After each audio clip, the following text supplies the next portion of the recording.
inspiración y la expiración forzada, la excursión total pues, puede llegar a lo que son 10 centímetros. En lo que es la parálisis diafragmática, el músculo pues se va a desplazar hacia arriba y no como sucede normalmente durante la inspiración.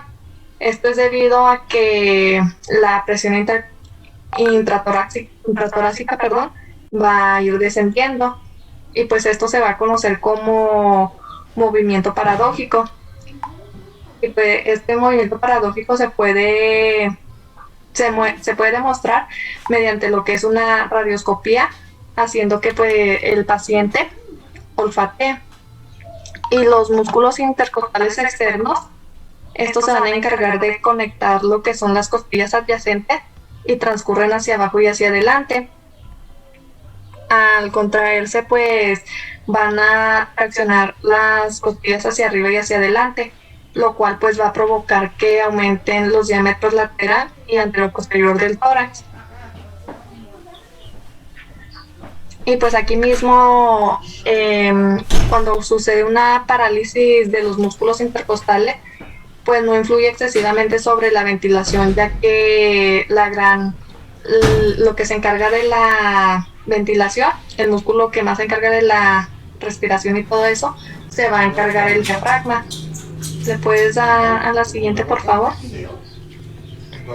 En cuanto a los músculos accesorios de la inspiración, vamos a tener que son los escalenos. Estos se van a encargar de elevar las primeras dos costillas y también vamos a tener los esternocleidomastoideos, que estos se van a encargar de elevar el esternón. Durante la ventilación tranquila, lo que son estos músculos van a participar de manera muy mínima, pero durante el ejercicio que realice un sujeto, estos se van a contraer. Otros músculos que pues van a desempeñar un papel mínimo pues en la respiración van a ser los de las alas de la nariz, que estos se van a encargar de producir un ensanchamiento de las fosas nasales y también los pequeños músculos del cuello y de la cabeza. ¿Le puedes dar a la siguiente, por favor? En cuanto a la expiración, la expiración se cumple de una manera pasiva durante lo que es la ventilación tranquila. Como el pulmón y la pared torácica tienen una capacidad de ser elásticos, estos van a tener la capacidad pues, de recuperar la posición de equilibrio después de completar su expansión activa durante la inspiración. La expiración se va a tornar de manera activa durante el ejercicio y la hiperventilación voluntaria. Y los músculos que participan de manera importante en la expiración son los de la pared abdominal, es decir, lo que es el recto del abdomen, los oblicuos interno y externo y lo que es el transverso del abdomen. Al contraerse estos músculos, lo que va a pasar es que la presión intraabdominal tenga un aumento y el diafragma pues va a ser llevado hacia arriba. Y pues estos músculos también al momento de que una persona tose o tenga vómito, lo que van a hacer es que se van a contraer, al igual que en la defecación. Los músculos intercostales internos, estos van a asistir a lo que es la expiración activa, de manera que van a estar traccionando las costillas hacia abajo y hacia adentro, que pues es lo contrario a los intercostales externos. Y pues también los intercostales internos van a reducir lo que es el volumen torácico. Estos músculos también pues van a dar rigidez a los espacios intercostales, de tal manera que van a impedir que se encorven hacia afuera durante el esfuerzo. ¿Le puedes dar a la siguiente, por favor? Bueno, en cuanto a las propiedades elásticas del pulmón, vamos a tener diferentes características que hacen que el pulmón tenga esta capacidad de elasticidad, que es la distensibilidad o ya también llamada compliance, que esta se puede definir como la pendiente de la curva presión-volumen o cambio de volumen por unidad de cambio de presión.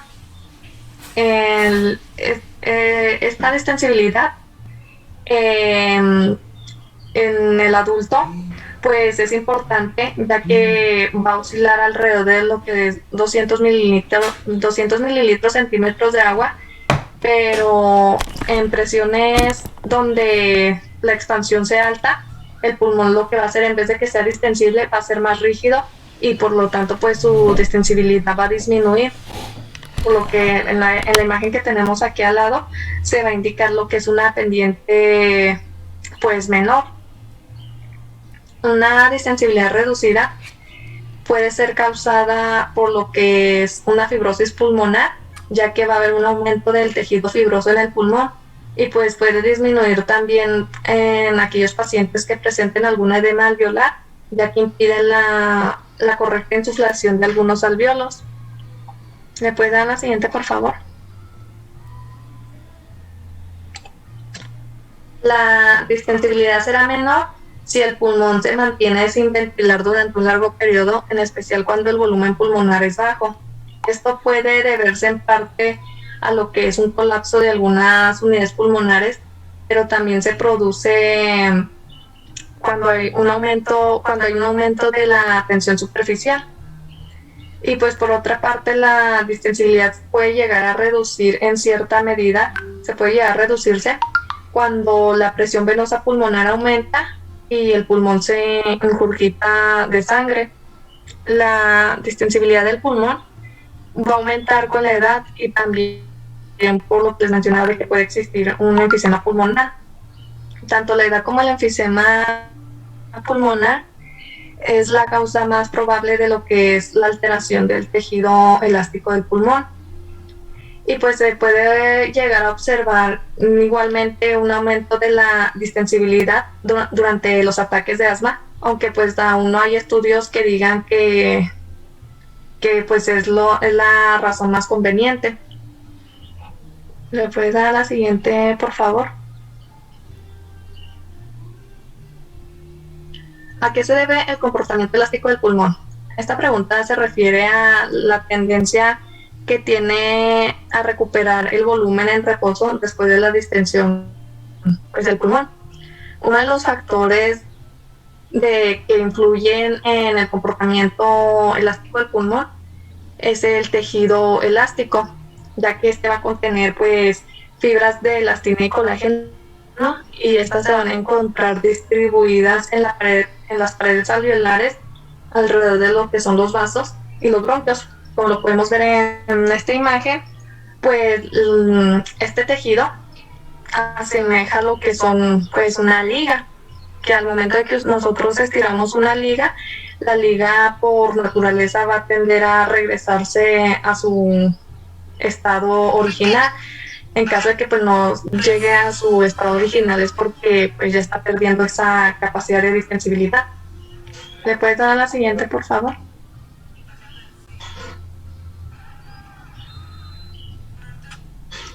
Bueno. De hecho, la capacidad que pierde es la de retroceso elástico, no de distensibilidad, porque la distensibilidad es que se puede estirar.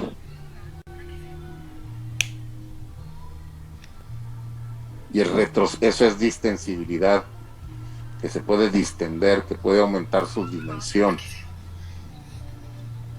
Entonces, a la hora que introducimos aire en la vía aérea, lo que estamos ejerciendo es el trabajo muscular respiratorio, que es lo que hablabas del diafragma, los intercostales. Entonces se distiende el pulmón, se llena de aire, eso es distensibilidad. Y el retroceso elástico te lo da las fibras de colágeno que mencionabas, y de elastina, que es el regresar el pulmón a su estado original. Si no hay esa capacidad de retroceso elástico, entonces tenemos un pulmón con un comportamiento enfisematoso, que es parte del proceso de envejecimiento pulmonar. Ahora, si hay alguna condición de riesgo laboral, tabaco, etcétera, pues bueno, es parte de la fisiopatología de esa enfermedad, de disminuir el retroceso elástico, y entonces hay atrapamiento de aire. ¿Ok? Sí, doctor. Cierto. Ok, continúa. ¿Le puedes dar a la siguiente, Dorita, por favor?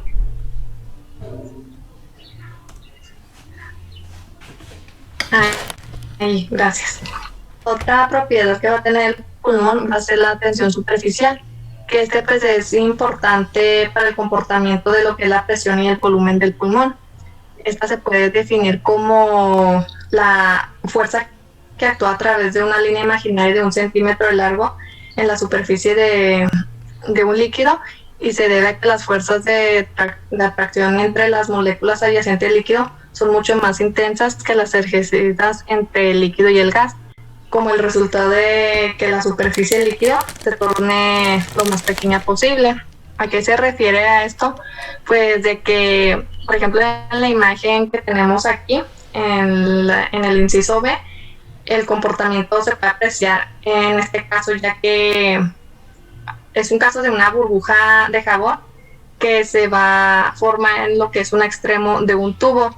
Cuando este se sopla a lo largo, pues ¿qué va a pasar? La superficie de la burbuja se va a contraer pues todo lo posible para formar una esfera, y pues esta esfera va a tener una superficie mínima para un volumen dado. Los primeros datos que se llegaron a tener de lo que es la tensión superficial podría contribuir a lo que es la presión volumen del pulmón, y estos se obtuvieron cuando los primeros investigadores demostraron que los pulmones son mucho más distensibles si se llegan a llenar con lo que es una solución fisiológica que con aire. Y pues también sabemos de que se ha estudiado la espuma del edema, que se ha llegado a estudiar más bien lo que en animales lo que es un edema, que estos al ser expuestos a gases tóxicos, pues van a tener unas mínimas burbujas y van a tener lo que es una tensión superficial muy baja. Este experimento en los animales ayudó a que se descubriera lo importante que es la sustancia tensioactiva, que por ejemplo en los pacientes prematuros, en los infantes prematuros, al no tener este surfactante, el pulmón va a colapsar. ¿Me puedes dar a la siguiente, por favor?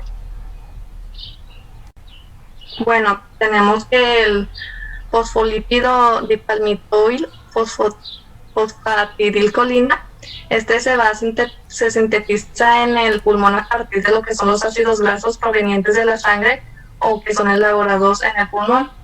Esta síntesis se produce con rapidez y puede existir un recambio rápido de surfactante. Si el flujo sanguíneo hacia una región del pulmón es suprimido por alguna manera, el resultado como resultado puede ocasionar lo que es una embolia, que este sería el ejemplo que más común se ve en los pacientes, y puede llegar a agotarse lo que es el agente tensioactivo. Este pues se va a formar en un periodo relativamente avanzado de lo que es la vida fetal, y como les mencionaba, que si los niños nacen sin cantidades adecuadas del surfactante, van a tener una dificultad respiratoria y pueden llegar a morir, ya que pues los pulmones no van a tener esa capacidad de poder sobrevivir y poder hacer lo que es la inspiración y la expiración.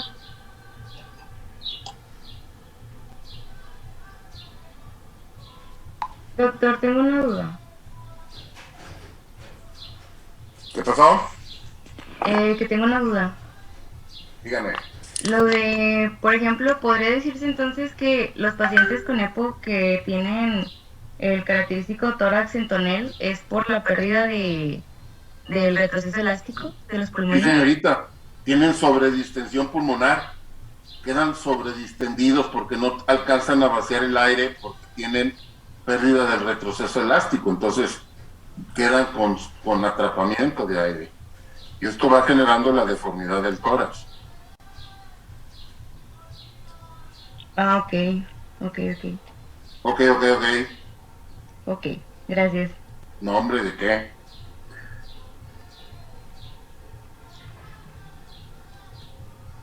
Bueno, vamos a continuar con la exposición.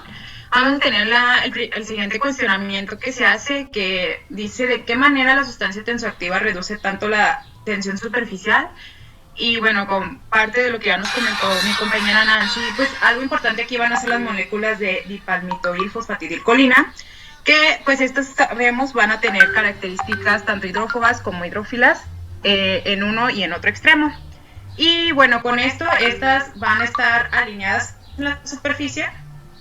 Cuando esto sucede, pues vamos a tener que sus fuerzas repulsivas intermolares se oponen a las fuerzas de tracción normales entre las moléculas superficiales del líquido que ocasiona la tensión superficial. Y pues aquí vamos a tener que la reducción de la tensión superficial va a ser mayor cuando pues esta película sea comprimida, porque pues entonces aquí las moléculas de dipalmitoilfosfatidilcolina se van a estar más cerca entre sí y pues estas van a tender a repelerse con más fuerza.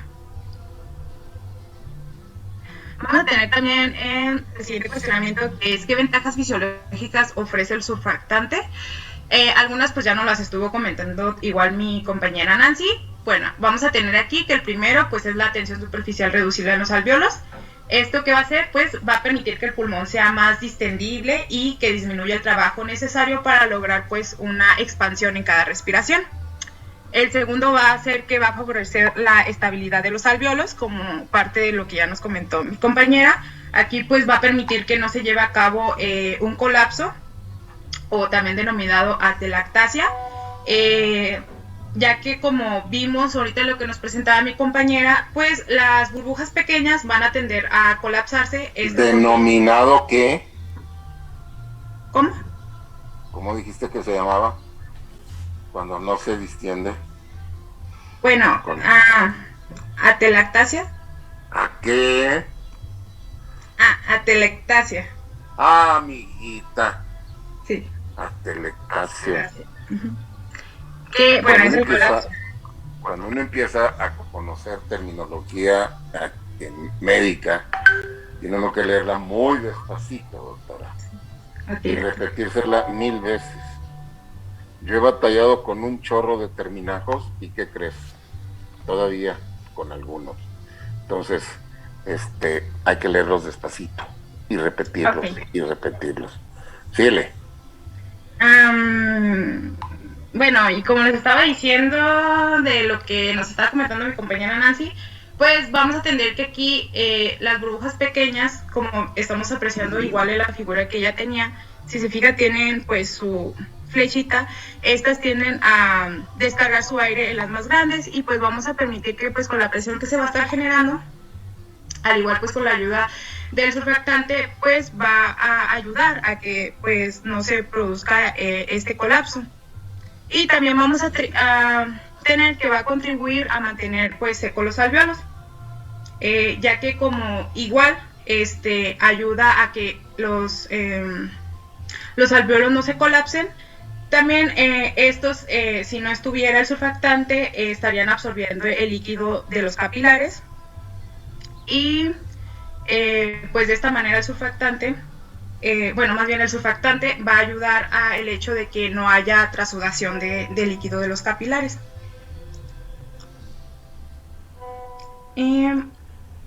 Ahora vamos a tener las consecuencias que acarrea la pérdida del surfactante. Esto pues va a ser lo contrario a lo que estamos mencionando. Vamos a tener primero que pues si no tenemos surfactante va a haber rigidez pulmonar, que es algo de lo que nos estaban comentando. Aquí va a haber una escasa distendibilidad de los pulmones. También pues vamos a tener áreas de atelectasia, que pues va a ser el colapso, y pues los alvéolos van a estar ocupados con trasudado por el líquido de los capilares. Y pues como resumen tenemos aquí acerca de la sustancia tensoactiva pulmonar, que pues reduce la tensión superficial de la capa de revestimiento alveolar. Esta está producida por las células epiteliales alveolares del tipo 1, contiene dipalmitoilfosfatidilcolina, y vamos a tener pues lo que ya les mencionaba con su ausencia, la distensibilidad del pulmón, atelectasia alveolar y tendencia al edema pulmonar. Después vamos a tener las causas de las diferencias regionales en la ventilación. Esta como tal se denomina que es el cambio volumétrico por unidad de volumen durante el estado de reposo. Todo esto pues comprendido ya con lo de mi compañera Nancy y con lo de los capítulos pasados, ya que también va a ser importante el entendimiento de estos para poder llevar a entender esto. Vamos a tener, por ejemplo, aquí en la figura 2.7, aquí pues como lo vimos en el capítulo 2, se nos indicó, se nos mencionó que las regiones inferiores del pulmón se ventilan más que las regiones superiores. Y pues aquí es causa, o vamos a empezar a mencionar las causas de esta diferenciación topográfica. También se han hecho pues pruebas y se ha comprobado que la presión intrapleural es menos negativa en la base del pulmón que en el vértice, como lo podemos ver en la imagen 7.8. Todo esto es a base, el motivo es el peso del pulmón, ya que como sabemos, todo lo que está sostenido requiere una presión más grande por debajo que por encima. ¿Esto para qué? Pues para equilibrar las fuerzas de su peso. Y como sabemos, pues el pulmón está sostenido pues en la caja torácica y pues también en contribución el diafragma. Y vamos a tener con ello que pues cerca de la base la presión es mayor, quiere decir que es menos negativa que en el vértice. Y vamos a tener que en la imagen 7.1, aquí se hace una comparación con la imagen 7.8, pues aquí se comprueba de manera que el volumen solamente en una porción del pulmón, por ejemplo un lóbulo, esta se expande a medida de que la presión circulante pues va disminuyendo. Igual pues ya nos los estuvieron explicando en temas pasados. Y pues con ello también llegamos a que la presión en el interior del pulmón es igual a la de la atmosférica. Y bueno, también se mencionaba que cuando la presión expansiva en la base es reducida, pues esta región tiende a tener un volumen pequeño en estado de reposo. Sin embargo, tenemos que tener que en esta parte, pues, por ejemplo, al tenerlo muy inclinada en la curva de presión-volumen, se expande bien durante la inspiración, mientras que el vértice, por lo contrario, tiene una presión expansiva pues, más grande y un gran volumen de reposo, y pues va a experimentar pequeños cambios de volumen durante la expiración. Igual en la imagen, aquí en la 7.8, pues aquí igual se nos dice que la base del pulmón experimenta un cambio volumétrico más grande y pues tiene un volumen de reposo más pequeño que el vértice. Y igual en la paradoja, nosotros vamos a estar observando que a pesar de que la base del pulmón está relativamente poco expandida, en comparación pues como el vértice, pues esta se ventila mejor. Y bueno, vamos a tener que las diferencias entre el vértice y la base, pues como ya les mencionaba, persisten a causa del peso del pulmón. Vamos a tener que la presión intrapleural en la base es mayor que la presión en las vías aéreas, ya que las vías aéreas se presenta que esta tiene pues una presión igual a la atmosférica. Y pues en estas condiciones la base del pulmón no va a estar, no experimenta pues una expansión con presión, y la base no va a cumplir tanto, o no va a cumplir pues con, ¿cómo se menciona? No va a descender por debajo de la presión atmosférica. En cambio, el vértice del pulmón se vaya en una parte favorable de la curva volumen y pues se va a ventilar mucho mejor. Y vamos a tener el cierre de las vías aéreas.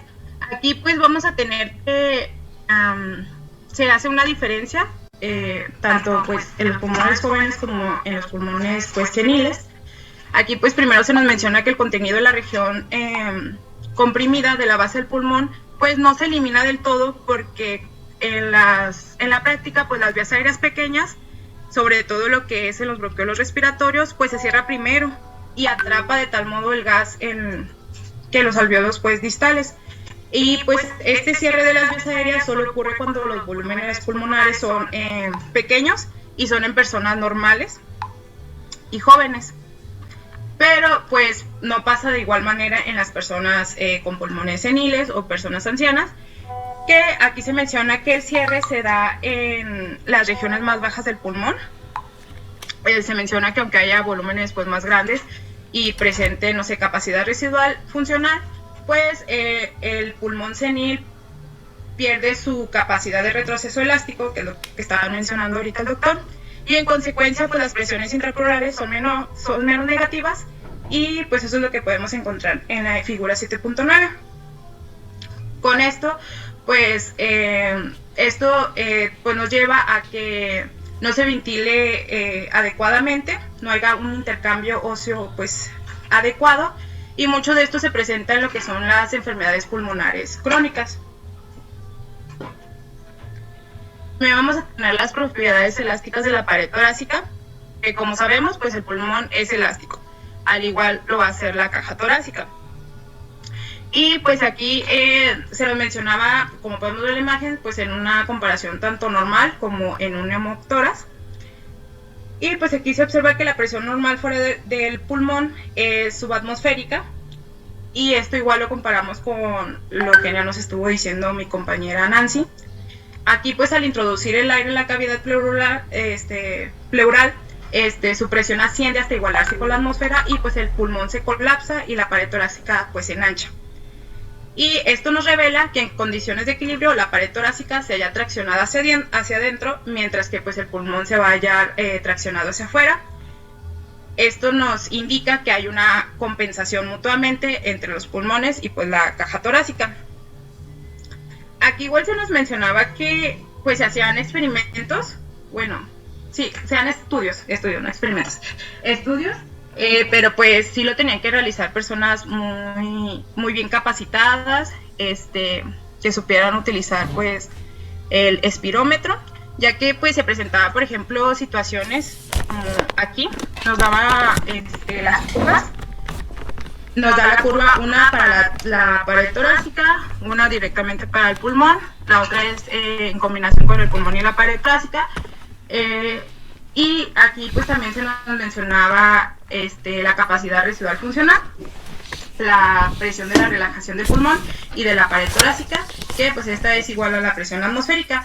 Y bueno, con respecto a esto, como les mencionaba, se hacían estudios que los realizaban personas pues capacitadas, se mencionaba ahí, con un espirómetro. Por ejemplo, en la tercera curva, que corresponde a la pared torácica, aquí decía que nos imagináramos que era un hombre con pared torácica normal, pero pues no tenía pulmones.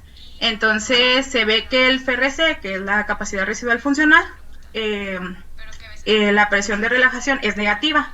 Y pues aquí en otras palabras nos quiere decir que pues el volumen de la caja torácica va a tender pues a expandirse. Y también nos mencionaba que cuando el volumen aumenta hasta alrededor del 75% de la capacidad vital, la presión de relajación torácica va a concuerda con la atmosférica. Y esto nos dice que la pared torácica encuentra pues su posición de equilibrio con esto. Y bueno, esto era más que nada como que en estudios que realizaban con espirómetro. Y pues como conclusión nos ponía que la curva de relajación, presión y volumen, pues las propiedades elásticas tanto del pulmón como de la pared torácica determinan su volumen combinado. Y pues que en el FRC, pues la tracción hacia adentro del pulmón es equilibrada por el empuje hacia afuera de la pared torácica. También vamos a tener que el pulmón se retrae a cualquier volumen por encima del volumen mínimo. Y pues los que les mencionaba al último, que la pared torácica tiende a expandirse a volúmenes que llegan hasta alrededor del 75% de la capacidad vital. También vamos a tener la resistencia a las vías aéreas. Aquí pues más que nada se va a examinar el flujo aéreo, que es pues a través de los conductos. Aquí vamos a tener tres diferentes, como lo podemos ver en la imagen. Vamos a tener el que se representa en la imagen A, el que se representa en la imagen B y el que se representa en la imagen C. Sus características y pues cómo se presenta el flujo va a depender pues de su velocidad, con la fuerza que esté. Por ejemplo, vamos a tener en la A, si los flujos pues aquí son lentos, estos van a seguir las líneas de corriente o de manera paralela a los conductos, también se le considera flujo laminar. En cambio, en el B, pues aquí es a medida que el flujo va acelerando, aparece inestabilidad. Y pues aquí las líneas de corriente se separan de la pared y tienden a originar remolinos locales. en la C, aquí pues el flujo es aún más rápido y las líneas de corriente aquí ya se desorganizan por completo y a esto se le atribuye el nombre de turbulencia. Y bueno, aquí también nos mencionaba que las características de presión y de flujo laminar fueron descritas por el físico y fisiólogo francés Puiseuille, no sé si así se pronuncia, Puiseuille. Y bueno, aquí nos decía que, bueno, nos daba dos ecuaciones, igual ahorita les van a explicar otras, pero por ejemplo los conductos circulares rectos, el volumen de flujo dado se da por V igual a P por pi por radio a la cuarta sobre 8 por N por L. Aquí pues la P es la presión impulsora, vamos a tener que el R va a ser pues el radio, el N va a ser la viscosidad, L va a estar representado por la longitud y también respecto a esto vamos a tener que como la resistencia del flujo R es la presión impulsora dividida por el flujo, nos da otra ecuación que es R igual a 8 por N por L sobre pi por R a la cuarta.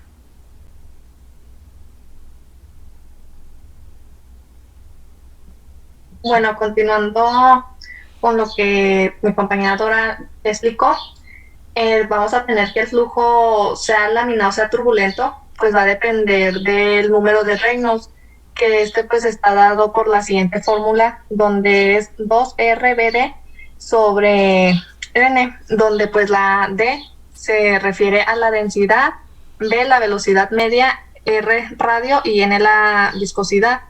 Como la densidad y la velocidad están en el numerador y la viscosidad en el denominador, la expresión establece la relación entre lo que son las fuerzas de inercia y las fuerzas viscosas. En lo que son los conductos lisos y rectos es probable que haya pues cierta turbulencia cuando el número de Reynolds es pues mayor a los 2000.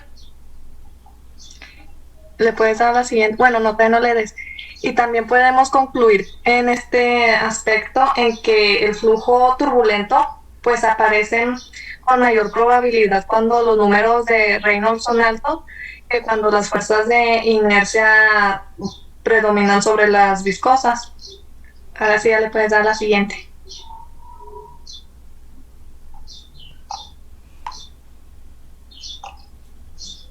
Dora, ¿le puedes dar la siguiente?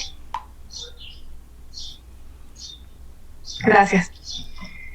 Vamos a hablar ahora de las presiones durante el ciclo ventilatorio. Pues supongamos que medimos las presiones de los espacios intrapleural y el espacio alveolar durante la ventilación normal. En esta figura se ve que antes de iniciarse la inspiración, lo que es la presión intrapleural va a ser de menos 5 centímetros de agua debido a que existe un retroceso elástico del pulmón. Sin embargo, para que haya un flujo inspiratorio, pues la presión alveolar tiene que descender y pues se establece de tal modo lo que es una presión propulsora. En condiciones normales, pues el cambio de la presión alveolar solo va a llegar alrededor de 1 centímetro de agua, pero en los pacientes que tengan alguna obstrucción en las vías aéreas pueden ser muchas veces mayor. ¿Le puedes dar a la siguiente?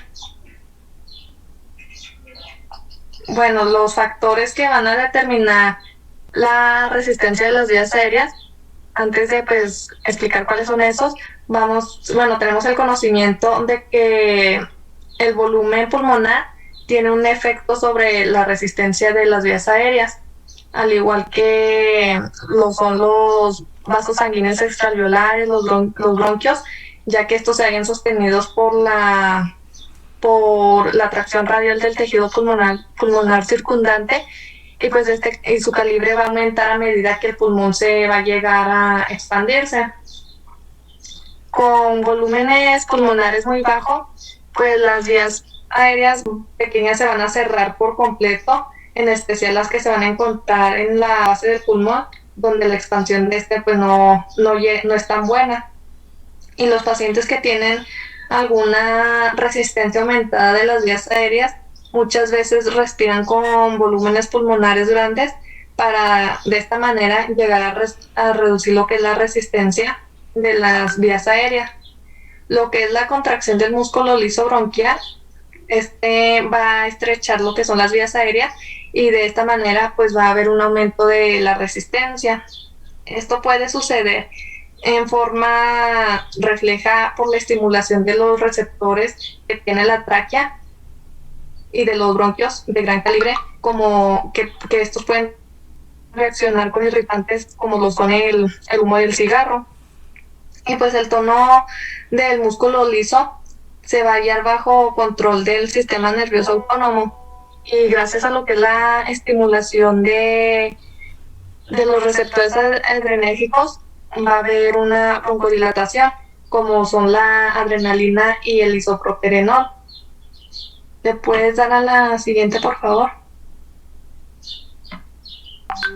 Y los receptores beta-adrenérgicos vamos a tener que son de dos tipos. Los receptores beta 1, que estos se van a encontrar en el corazón, y los receptores beta, que estos se van a encontrar en lo que son el músculo liso de los bronquios, los vasos sanguíneos y el útero. Los agonistas adrenérgicos selectivos beta se van a llegar a utilizar, bueno, más bien se utilizan en forma extensa en la actualidad para el tratamiento de lo que es el asma, ya que la actividad parasimpática va a hacer que la actividad parasimpática origina lo que es una broncoconstricción, lo mismo que la acetilcolina.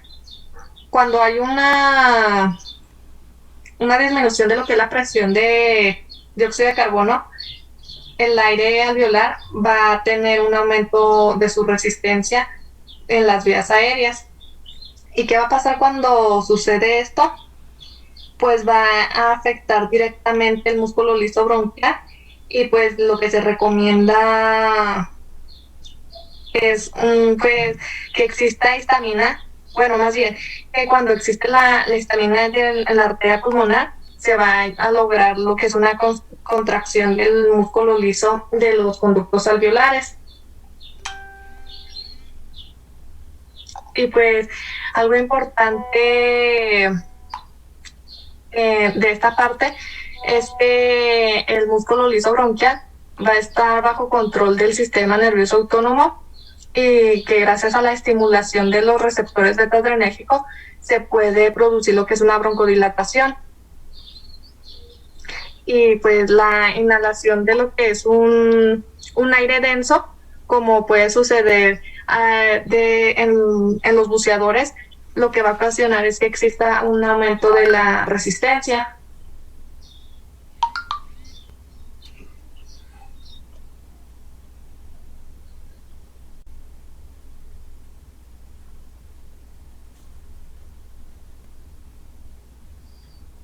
Y bueno, vamos a continuar. Los puntos más importantes a mencionar sobre la compresión dinámica de las vías aéreas es que pues estos limitan el flujo aéreo en personas normales durante la expiración forzada. El otro es que pueden aparecer en las neumopatías con flujos expiratorios relativamente bajos, reduciendo pues la capacidad de realizar ejercicio. También que durante la compresión dinámica el flujo se haya determinado por la presión alveolar menos la presión pleural. Esto no incluye la presión en la boca.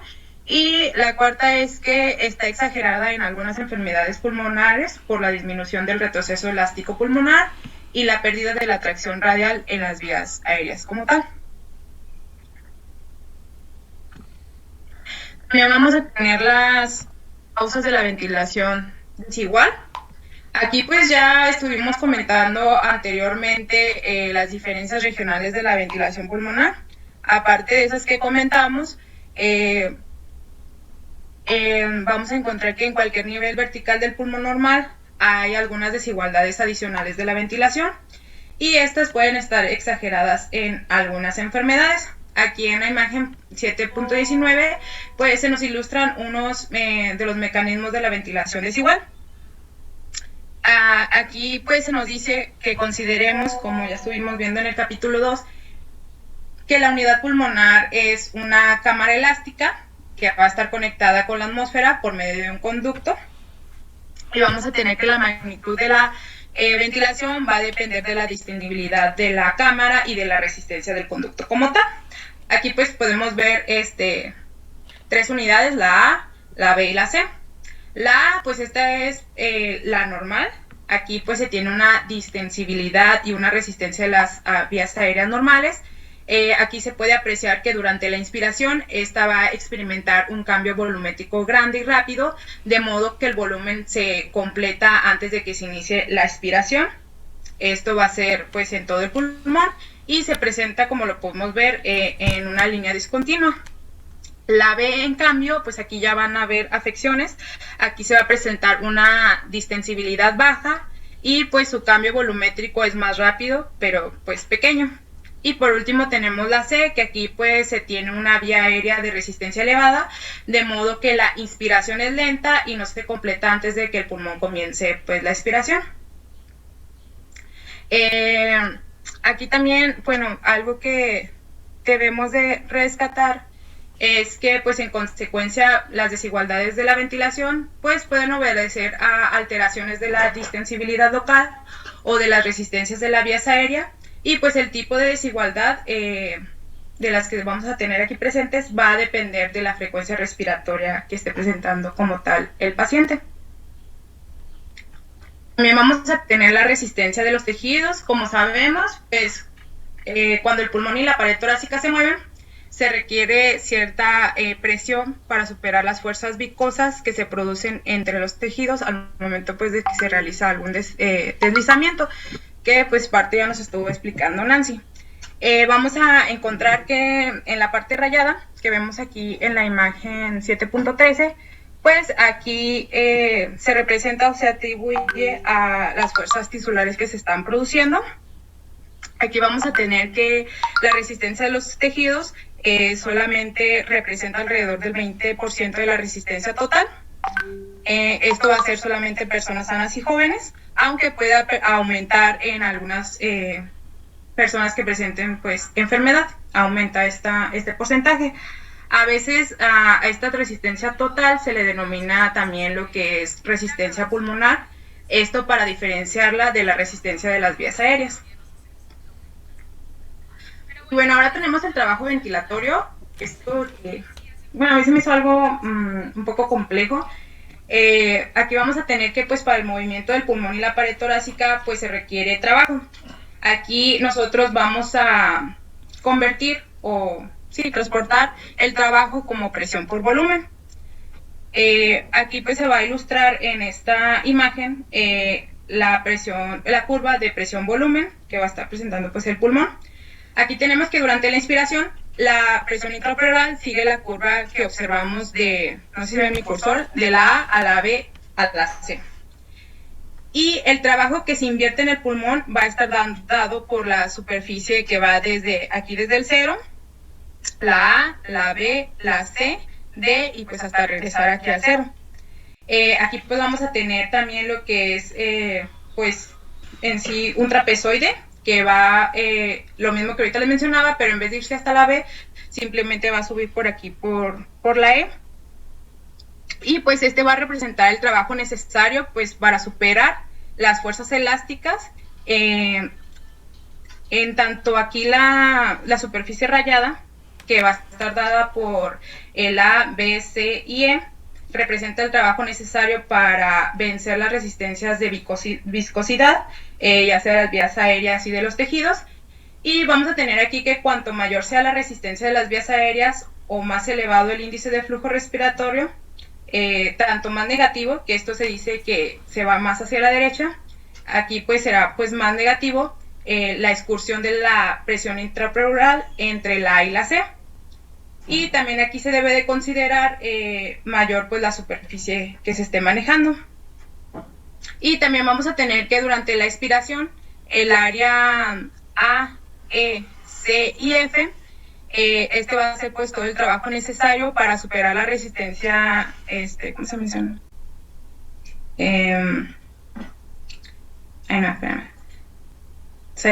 Sí, para, pues sí, como les mencionaba, la resistencia entre, pues, como tal, las vías aéreas, más la de los tejidos.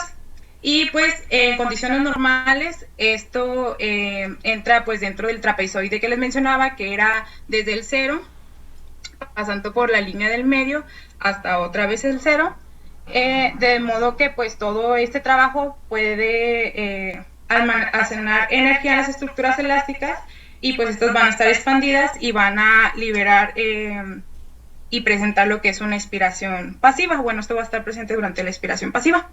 Y vamos a tener que la diferencia entre las áreas tanto de la A a la E, bueno, de este lado, que solamente representa esto chiquito que les estoy mostrando, hacia lo que es desde el cero, pasando por la línea E hasta otra vez el cero, pues esto va a representar el trabajo que se disipa en forma de calor.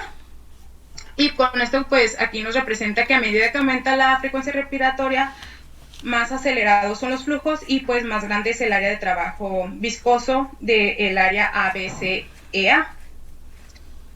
Y también vamos a tener... Esto es muy importante porque en diferentes condiciones de clima o de altitud, la densidad del aire es diferente. Sí. Entonces el trabajo respiratorio o se incrementa o disminuye. ¿Qué es lo que sucede en la gran altitud? Bueno, pues se incrementa. ¿Qué sucede en la gran profundidad? Pues se incrementa. Entonces, eso por un lado. Y por el otro lado, el esfuerzo inspiratorio reclama una fuerza muscular importante. ¿Para qué? Para distender la caja torácica. Y por consecuencia, el pulmón debe tener una distensibilidad adecuada y un retroceso elástico adecuado, porque el retroceso elástico, que es esa línea CFA, es prácticamente una fuerza de trabajo pasiva. Tú le quitas la presión y necesariamente regresa a su estado original. Sin embargo, si es un pulmón que está enfisematoso, va a requerir de esfuerzo muscular para vaciar el aire que tiene ese pulmón. Entonces, esa gráfica se va, ese como balón de fútbol americano, que es la histéresis pulmonar, se va a desplazar hacia abajo y hacia la derecha, incrementando tu fuerza de trabajo ventilatorio. Esta gráfica es compleja, no es fácil de explicar ni de entender, y creo que lo has hecho muy bien. Les voy a pedir de favor, si aquí lo dejamos, y mañana estaré yo en comunicación con la jefa, porque tengo cirugía a las 2 de la tarde. Yo espero poderme desocupar para poder estar en clase con ustedes a las 4. ¿Ok? Sí, doctor. Sí, doctor, gracias. Bye. Gracias.